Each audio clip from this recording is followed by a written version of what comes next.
Hello students, स्वागत है आप सभी का अपने YouTube channel bio study point पे। आज के इस वीडियो में हम पढ़ेंगे fine structure of gene. Gene का फाइन स्ट्रक्चर हम पढ़ेंगे। जैसा कि आप लोग जानते हैं, हर कोशिका के केंद्रक में क्रोमोसोम्स पाए जाते हैं और प्रत्येक क्रोमोसोम के अंदर डीएनए मॉलिक्यूल्स पाए जाते हैं। डीएनए मॉलिक्यूल्स का कुछ फंक्शनल सेगमेंट होता है जो ट्रांसक्राइब होकर के पॉलीपेप्टाइड्स का निर्माण कराता है कोशिकाओं में। डीएनए के उसी फंक्शनल सेगमेंट को जीन कहा जाता है।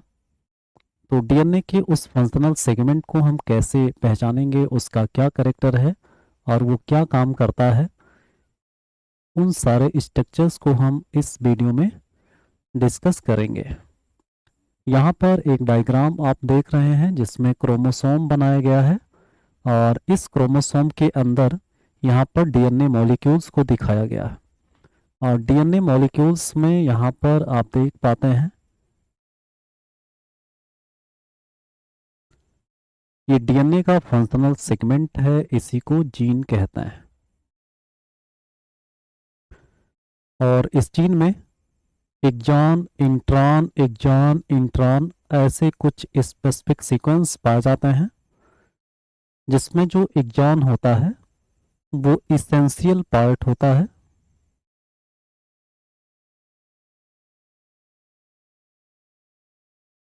और जो इंट्रॉन होता है वो नॉन इसेंशियल पार्ट होता है।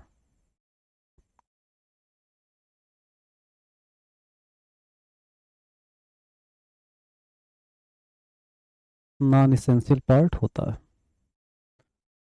इस तरह से किसी भी जीन की संरचना बनती है।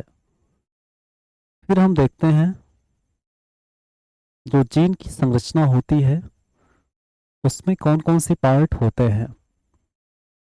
यहाँ पर जीन का डायग्राम दिखाया गया है जिसमें प्रमोटर सीक्वेंस है, उसके बाद एक्सॉन है, फिर इंट्रॉन है, फिर एक्सॉन है, फिर इंट्रॉन है, फिर एक्सॉन है, फिर इंट्रॉन है और फिर एक्सॉन है। इस तरह से किसी भी जीन में एक्सॉन, इंट्रॉन, एक्सॉन, इंट्रॉन का अल्टरनेटिव सीक्वेंस पाया जाता है, जिसमें उस जीन का एक प्रमोटर सीक्वेंस भी होता है जो जीन के ट्रांसक्रिप्शन की प्रक्रिया को रेगुलेट कराता है या नियंत्रित कराता है। तो यहाँ पर इस जीन का ट्रांसक्रिप्शन होगा। ट्रांसक्रिप्शन होने से एमआरएनए का निर्माण होगा। एमआरएनए में भी जो आएगा एक्सॉन, इंट्रॉन, यहाँ पर ये अल्टरनेटिव सीक्वेंस एमआरएनए में भी ट्रांसक्राइब होकर आते हैं। उसके बाद आरएनए की प्रोसेसिंग होगी जिसमें इंट्रॉन को रिमूव कर दिया जाएगा। इंट्रॉन रिमूव हो जाएगा तो केवल एक्सॉन सीक्वेंस बचता है और एक्सॉन सीक्वेंस वाले आरएनए को हम मैच्योर एमआरएनए कहते हैं। इसी एमआरएनए में जेनेटिक कोडान होते हैं और जेनेटिक कोडान अमीनो एसिड को कोड करके राइबोसोम की सहायता से प्रोटीन का निर्माण कराते हैं, जिस प्रोसेस को हम ट्रांसलेशन कहते हैं। यहाँ पर आप देखते हैं अमीनो एसिड का बना हुआ ये पॉलीपेप्टाइड चेन है और इस पॉलीपेप्टाइड चेन में यहाँ पर पोस्ट ट्रांसलेशनल मॉडिफिकेशन होता है, यानी ट्रांसलेशन के बाद उस प्रोटीन में कुछ मॉडिफिकेशन होता है जिससे मैच्योर प्रोटीन का फॉर्मेशन हो जाता है। तो इस तरह से किसी भी जीन का जो फंक्शन होता है कोशिका के अंदर, उस फंक्शन को इस डायग्राम के थ्रू दिखाया गया है। अब हम बात करते हैं प्रोकैरियोटिक जीन की और यूकैरियोटिक जीन की। प्रोकैरियोटिक जीन क्या होता है? यहाँ पर ये डीएनए का एक सेगमेंट आपको दिखाई देता है जिसमें रेगुलेटरी जीन होता है, प्रमोटर, ऑपरेटर और स्ट्रक्चरल जीन होते हैं। यहाँ पर प्रमोटर, ऑपरेटर और स्ट्रक्चरल जीन को मिला करके ओपेरान कहा जाता है। और यहाँ पर जो स्ट्रक्चरल जीन्स होते हैं सिर्फ इसी में ट्रांसक्रिप्शन होगा और ट्रांसक्रिप्शन होकर के एमआरएनए बनेगा और एमआरएनए का ट्रांसलेशन या एमआरएनए के द्वारा ट्रांसलेशन की प्रक्रिया से प्रोटीन का निर्माण किया जाएगा। यहाँ पर आपको ये समझना है कि जो प्रोकैरियोटिक जीन होता है, प्रोकैरियोटिक जीन में इंट्रॉन जैसे सीक्वेंस नहीं पाए जाते हैं। उसके बाद इसमें पॉलीसिस्टोनिक एमआरएनए बनता है। कैसा एमआरएनए बनेगा इसमें? पॉलीसिस्टोनिक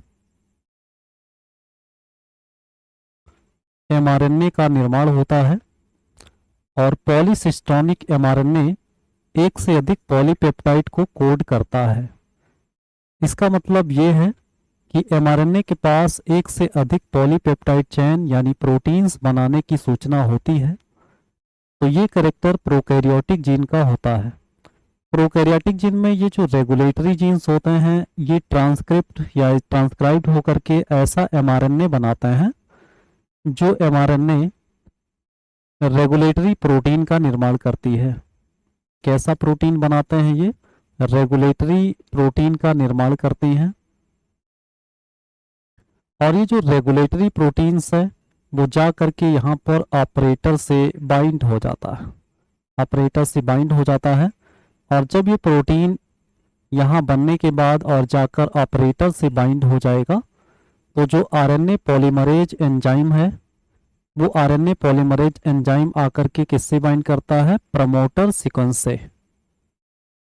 प्रमोटर सीक्वेंस से जब ये बाइंड करेगा तो इसे आगे की तरफ मूव करना है और स्ट्रक्चरल जीन को ट्रांसक्राइब करके एमआरएनए बनाना है।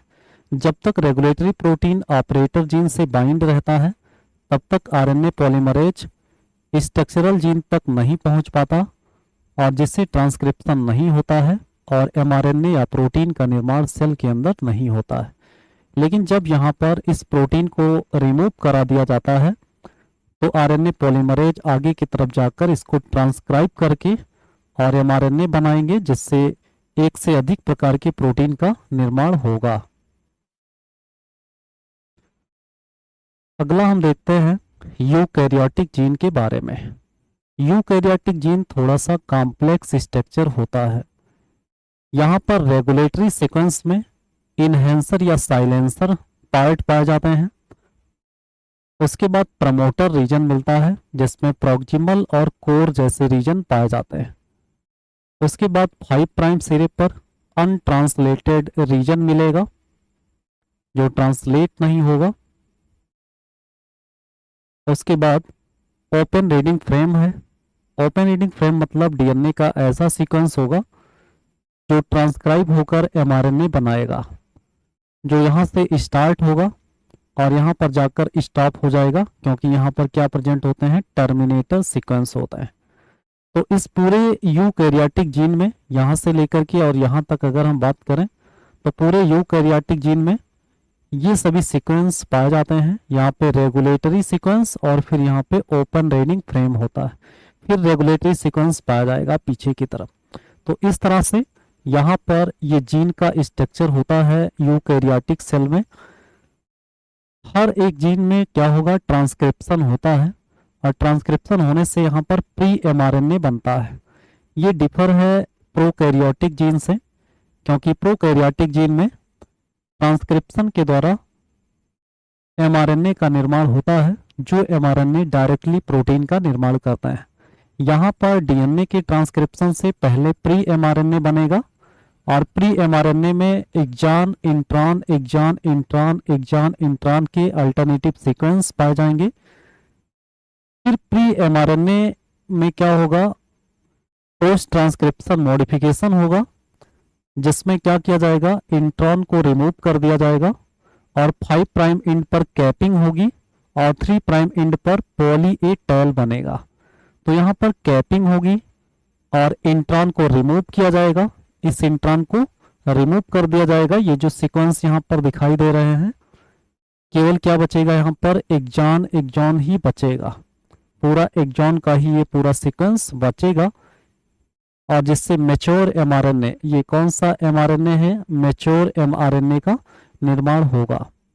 और मैच्योर एमआरएनए में ये 5 प्राइम पर कैपिंग होती है और 3 प्राइम एंड पर पॉली ए टेल यानी पॉली एडिनाइलेशन की प्रक्रिया द्वारा पॉली ए टेल का फॉर्मेशन होता है और फिर जो मैच्योर mRNA है वो ट्रांसलेशन की प्रक्रिया द्वारा प्रोटीन का निर्माण कर देते हैं। तो प्रोकैरियोटिक जीन और यूकैरियोटिक जीन में क्या डिफरेंस होता है?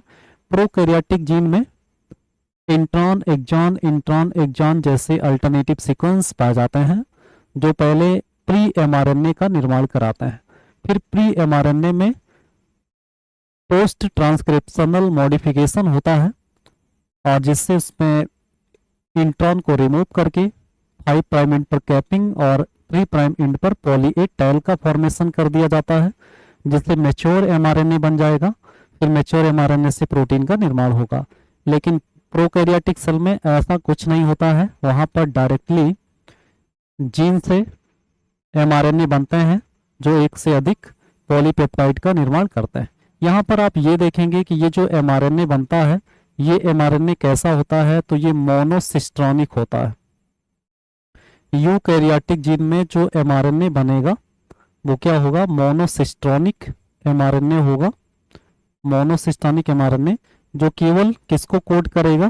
केवल ओनली वन पॉलीपेप्टाइड को कोड करेगा। ओनली वन पॉलीपेप्टाइड को कोड करता है। तो इस तरह से ये डिफरेंस हो जाता है। हमें उम्मीद है कि आप लोग इस टॉपिक को समझ पाए होंगे, जिसमें हमने जीन के फाइन स्ट्रक्चर्स को डिस्क्राइब करने का प्रयास किया। अगले वीडियो में हम नेक्स्ट टॉपिक के साथ फिर से मिलते हैं। तब तक के लिए नमस्कार।